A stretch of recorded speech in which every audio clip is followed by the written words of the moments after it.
People say I don't belong here. How the hell she get her own tear? In my heart, y'all put no fear. Fuck you niggas, just to be clear. I'm tired of all of y'all fake misses, acting like you really fuck with me. See you skimming, really want my spot. You claim me bully, but I know you not. Little thick bitch in my bars, heavy in my flow, deadly my name. What's up, y'all? It's your girl Chanel, and we're here with another reaction video. So today we got Joyner Lucas. I am not a racist. I remember watching this when it first came out, and I thought it was so dope. This was years ago, so I remember being real dope. But now I'm gonna watch it with you guys. We're gonna break it down together. You feel me? So let's go ahead and get this recording on the road.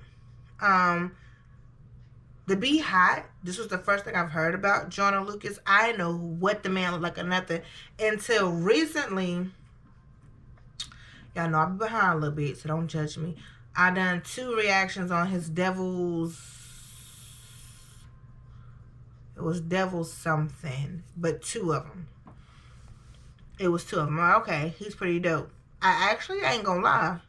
Yeah, pretty dope. So we're gonna have this I'm not a racist reaction.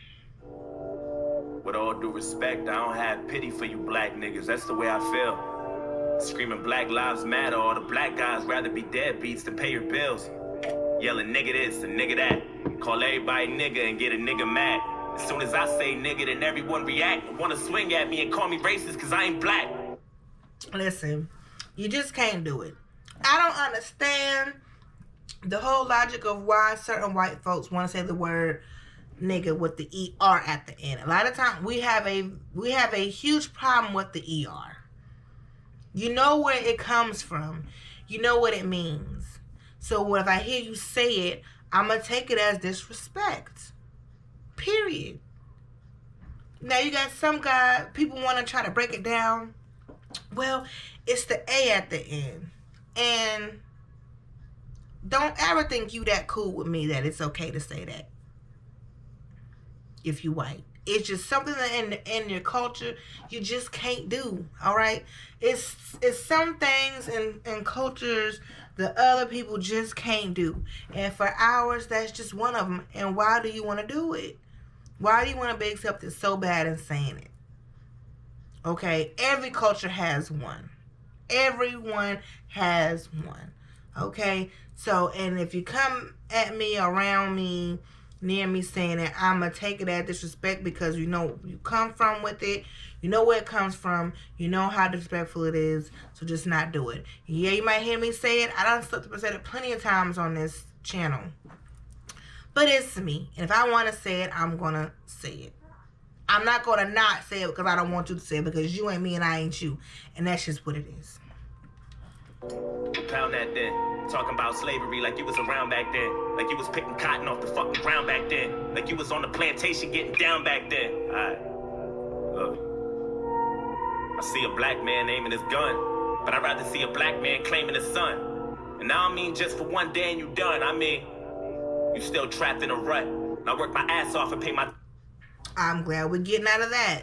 I hope we continue to get out of that.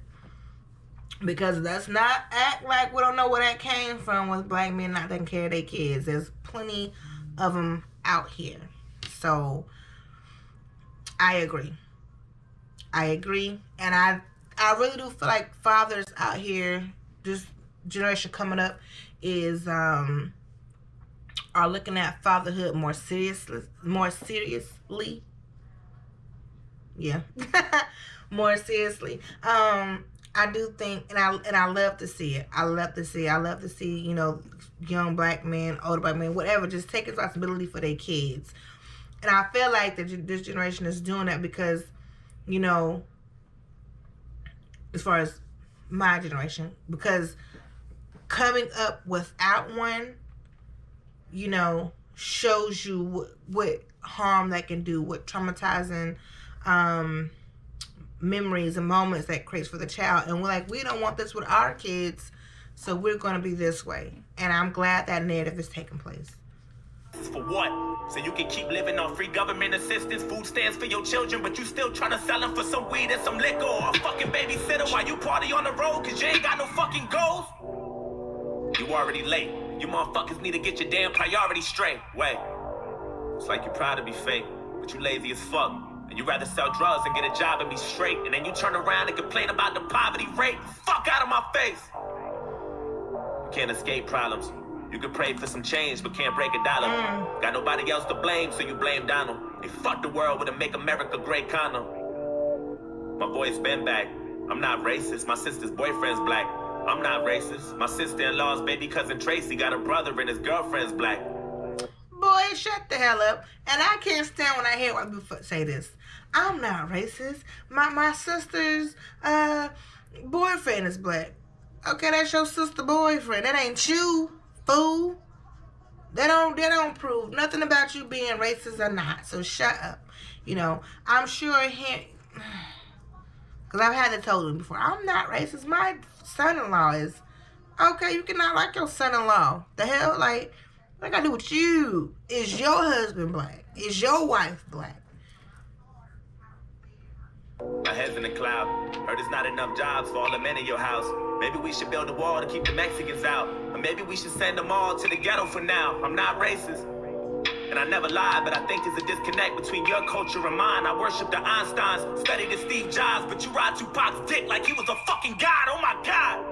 And all you care about is rapping and stunting and being ratchet. And that's the nigga within you. Use it right in your brain and slowly start to convince you. Then you let your kids listen and then the cycle continues. Blame it all on the menu. Blame it on those drinks. Blame it on everybody except for your own race. Blame it on white privileges. Blame it on white kids and just blame it on white citizens. Aim at the vice president. Bunch of class clowns. Niggas kneeling on the field, that's a flag down. How dare you try to make demands for this money? You gon' show us some respect. You gon' stand for this country, nigga. See, it's the ER. It's the ER for me. It's the ER for me. And I'm not saying that, you know, he doesn't have a point. I'm sure it comes with a lot of salt hearing it from a white man, which I know is from Joyner, but listen to what I'm saying. Because white men do be saying this shit. White people do be saying this stuff. So I'm sure it's with a lot of salt when we got to hear it. But it's not like it's not necessarily true in some cases. Now, do it need to be applied to all black folks? I mean, like a yeah, no. Unfortunately, we just get grouped. You know, if you know he ain't talking about you, you know, then continue to live on your path, on your journey. Continue to do your kids better. Continue setting that example for others who are he is talking about. Does that make sense? I mean, it's great to live in your purpose of doing what you're supposed to be doing. You know, that's great. But that's only half the battle if you're not teaching it. If you're not spreading that knowledge. If you're not, you know, showing your kids this is the way to be. If you're not telling your friends this is the, you know, showing this type of manly character that's respected. Taking care of your kids. Taking care of your family. Not out here being ignorant. Not out here contributing to the illness that we have in our black community. You know, half the battle is representing it, is actually doing it. The other half is reaching out to those who are not, and to teach. You know, what's knowledge without no one to spread it to, or it not being spread? What's the point of having it if it's not being heard, if it's not being taught? I'm just prepared for this type of war. I heard Eminem's rap at the awards. Who's he fighting for? Y'all can take that motherfucker too. He ain't white no more. It's like you want to be so famous. You'll do anything for attention and a little payment. I can't take you nowhere without people pointing fingers. Pants hanging off your ass. You ain't got no home training. Put your fucking pants up, nigga. Put that suit back on. Take that do-rag off. Take that goat out your mouth. Quit the pitiful stuff. And then maybe police will stop killing you. Fuck you. What the fuck? Nah, I don't agree. I should be able to dress the way I want to dress and still hold my respect. Now, as a person, as a human being, I definitely see that. But I do agree with the whole pants sagging shit. I never understood that shit. Just take some pride in your appearance. If your appearance is more laid back, I'm not saying you gotta put on a suit, wear a suit and tie every day. There's men who do that, and hey, that's they style, you know. But just because you see me with some bottoms on and a hoodie on and some jeans don't mean I need to be profiled and targeted. So I don't agree with that part. It's like we're living in the same building but split into 2 floors. I'm not racist, but there's 2 sides to every story. I wish that I knew yours.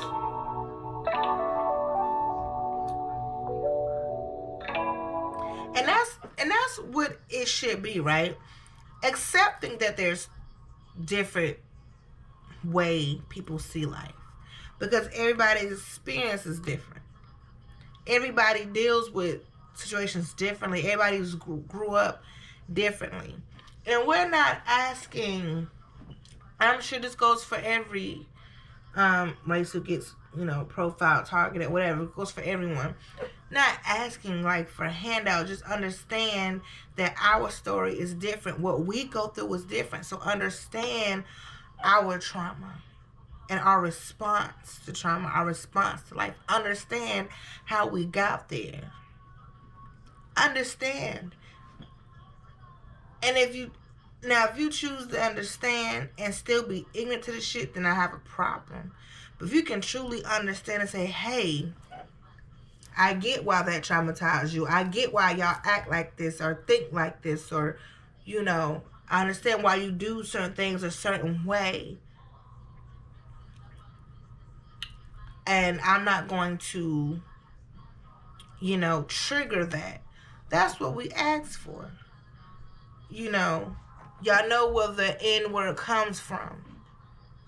Now, if you understand it and understand how that traumatizes us and how that triggers us, why trigger us into by saying it, If you understand, that's what we ask for, understanding so you can also us. And we not trigger y'all. We want to hear y'all story too. Because we ain't perfect. We done some fucked up shit like y'all done some fucked up shit. But to understand, for the most part, each other's lives so we can move forward and not triggering each other into traumatic responses should be the bigger objective. And that takes listening. I wish that I knew yours. Open-mindedly, wholeheartedly listening. I'm not racist. I swear.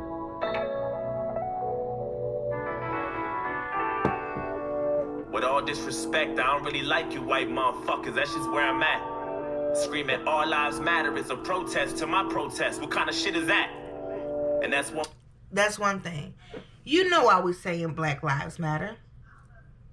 You know where it's coming from. You see what's happening. You see how it's hurting our community. So coming back with saying all lives matter pisses me off. Because we're not saying they didn't matter. We're just saying what the freak is going on in our community right now. And if you understand that, then don't do anything to trigger us to think that you're not with it. You don't have to be with it, but don't do anything to make us feel that you're against it. You counteracting my protest lets me know you're against it. I don't know how simpler I could say that. Or you'll never win. The power in the word nigga is a different sin. We shouldn't say it, but we do, and that's just what it is. But that don't mean that you can say it just because you got nigga friends. Nigga. That word was originated for you to keep us under. And when we use it, we know that's just how we greet each other. And when you use it, we know there's a double meaning under. And even if I wasn't picking cotton physically, that don't mean I'm not infected by the history. My grandmama was a slave. That shit gets to me, and you ain't got no motherfucking sympathy, you pussy nigga. I'm sorry, you can never feel my life. Trying to have faith, but I never feel alright. It's hard to elevate when this country's ran by whites, judging me by my skin color and my blackness. Trying to find a job, and ain't nobody call me back yet. Now I gotta sell drugs and put food in my cabinet. You crackers ain't slick, this is all a part of your tactics. Don't talk about no motherfucking taxes. When I... See? And that's why it's like you don't know everybody's situation. I'm not saying there aren't lazy ones, folks who just fuck work, I'm gonna go sell drugs, because I know of those people as well, but everybody not on that type of time who end up having to go sell drugs. That's all I'm saying. Do it make it right? No. It does not make it right. But there's a reason for it. Ain't no dough. You think you know everything, but you don't. You wanna copy our slang and everything that we know. Try to steal black culture and make it your own. Whoa. Fuck, I'm exhausted. I can't even drive without the cops trying to start shit. I'm tired of this systematic racism bullshit. All you do is false shit. This the shit that I'm false with. And you don't know shit about my people. That's what bothers you. You don't know about no fried chicken or no barbecue. You don't know about the two-step or no loose change. You don't know about no 2 chains or no Kool-Aid. You don't know. And even though Barack was half as black, you hated President Obama. I know that's a fact. You couldn't wait to get him out and put a cracker back. And then you gave us Donald Trump, and that was payback for that. I'm not racist. I never lied, but I noticed a disconnect between your culture and mine. Yeah, I praised Tupac like he was a fucking god. He was fighting for his life way before he fucking died, nigga. Die, nigga. And all you care about is money and power and being ugly, and that's the cracking within you. Hatred all in your brain that slowly start to convince you. Then you teach it to your children until the cycle continue. Blame it on Puerto Rico, blame it on OJ, blame it on everybody except for your own race. Blame it on black niggas and blame it on black citizens. Aim at the black businesses. I ain't saying I'm innocent, but I might be any day now, treating everybody how you want in any way how. I swear North Korea about to bomb us any day now. And now I'm ducking every time I hear a fucking plane now. Shit. You know I make a lot of sense, but you just can't admit it. When Eminem went against Trump, that was the illest. Because even though he's white, he let us know he's standing with us. I'm not racist. But Exactly. You know, that's what we're saying. Like, you cannot support something but stand with us. You could, because you ain't gotta be against us. You know, you cannot support something but be completely just against it. You know, like, you cannot agree with something but still support it because there's a bigger meaning behind it. It's a bigger picture behind it, if that makes sense. I'm sure y'all get what I'm saying. But but as soon as you represent that you are against me, it's a problem. Because you ain't gotta, like, support. But once you say you against, it's a problem. And there's a line. And I think people don't really recognize that. They go off, I don't believe what they talking about, so I'm going to do this, and not looking at it as it's a counteract. Or you can just stand the fuck aside. But the minute you cross over of not support, of not, you know, going against, I shouldn't say not support, but going against is the problem. You don't know what it's like to be in a frying pot. You don't know what it's like to mind your business and get stopped by the cops. And I know if you about to die or not. You worry about your life, so you take mine. I love you, but I fucking hate you at the same time. I wish we could trade shoes or we could change lives so we can understand each other more, but that'll take time. I'm not racist. It's like we living in the same building but split into both sides. I'm not racist. Segregated. But there's 2 sides to every story, and now you know mine. Can't erase the scars with a bandage. I'm hoping maybe we can come to an understanding. Agree to disagree, we can have an understanding. I'm not racist. And see, that's what's needed in the end. I hear your side, you hear my side. You may not agree with certain shit. I may not agree with a certain shit. We both can agree on certain things, and we can just continue to coexist without it being a rumble, without it being a you're better, I'm better than you, without being a finger pointing at this, without being just any kind of hostility towards each other. That's what is needed, you know. And we need to get back to that, because today's world is so freaking sensitive. There's no telling what you may say to somebody to offend them. And now you have to defend your name, your character, your family sometimes, your life sometimes. That was a really good video. They both had some great points. Like, I was not being biased on either side here. I agree with a lot of points on both sides. You know, I just wish we can get to the healing part and getting just the healing, and then the whole peace, the calm after the storm. So that was great, you guys. Y'all let me know how y'all felt about that video in the comment section below. But that concludes this video. If you haven't already, go ahead and like and subscribe to my channel. Follow me on all social media platforms. That is she.chanel. And to meet again, we are out. People say I don't belong here. How the hell she get her own tier? In my heart, y'all put no fear. Fuck you niggas, just to be clear. I'm tired of all of y'all fake misses, acting like you really fuck with me. See you skimming really want my spot. You claim me bully, but I know you not. Little thick bitch in my bars, heavy in my flow down.